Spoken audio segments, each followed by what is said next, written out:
Forex, also known as foreign exchange, is a process of changing one currency into another currency for a variety of reasons, usually for commerce, trading, or tourism.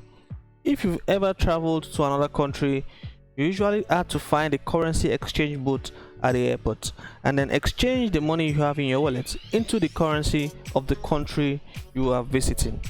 If you've ever exchanged one currency for another, you've essentially participated in the forex market. For example, you're traveling from the US to France and you feel you need to buy a painting for your wife from France, which you can't buy with dollars, so you exchange the dollars you have with you, and as a result you enjoy a hassle-free shopping. Whereas euro has no use back home, so on your way back home you exchange the euro you have left in your pocket for the dollars, but in the meantime the rate you got the euro in the first place has changed, and therefore you end up in a gain. So this is what forex trading is all about. These fluctuations in the price are what speculators and traders are looking to capitalize on. Exports and imports move the forex market. Take Microsoft for instance. They sell their goods across the globe, and when they sell their product to Japan, the Japanese buyer has to buy US dollars in order to pay for the goods, which will make him demand for the US dollars. The foreign exchange market, also known as Forex or FX, is the largest financial market in the world with over $5 trillion market capitalization. The Forex market is open 24 hours a day and 5 days a week, only closing down during the weekend. So unlike stocks or bonds, the Forex market does not close at the end of each business day. Instead, trading just shifts to different financial centers around the world. The day starts when traders wake up in the New York market and move to London, Moscow, Frankfurt, and finally Tokyo, before trading starts all over again in New York. What is traded in Forex? The simple answer is money, because you are not buying anything physical. Forex trading can be confusing, so we'll use a simple analogy to explain. Think of buying a currency as buying a share in a particular country, just like buying shares in a company. The price of the currency is always a direct reflection of the market's opinion on the current and future health of its respective economy. In Forex trading, when you buy, say Japanese yen, you are basically buying a share in the Japanese economy. You are predicting that the Japanese economy is doing well and will even do better as time goes on. Once you sell those shares back to the market, hopefully you will end up with some profit. So in general, the exchange rate of a currency versus other currency is a reflection of the condition of that country's economy compared to other countries' economy. Who are the major players in the forex market? Number 1, commercial and investment banks.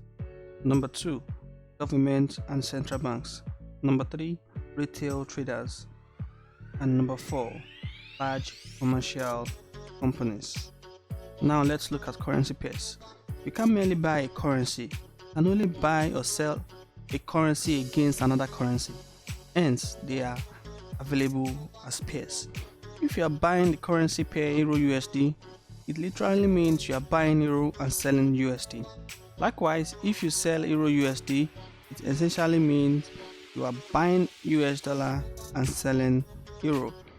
Currency symbols always have 3 letters, where the first 2 letters identify the name of the country and the third letter identifies the name of that country's currency, usually the first letter. There are 3 types of currency pairs in the forex market on the basis of their trade volume. They are major currency pairs, minor currency pairs, and exotic currency pairs. Under the major currency pairs, there are 7 major pairs, and they are the most sought out pairs by forex traders. While there are potentially lots of currencies you can trade, as a new forex trader, you will probably start trading with the major currencies. They are called major currencies because they are the most heavily traded currencies and represent some of the world's largest economies. One thing you will notice on the list of currency pairs is that the US dollar appears in so many places. This is because it is the major among the major. The US economy dominates the entire global market in every way, be the boom or the crash in the global market. One thing you'll find out is that the US dollar is either the reason or the cause. This is because large corporations are either incorporated at the US or have significant chunk of their customers in US. Most commodities like gold, crude oil, and the likes are traded in dollars, and most countries have their reserve in US dollars.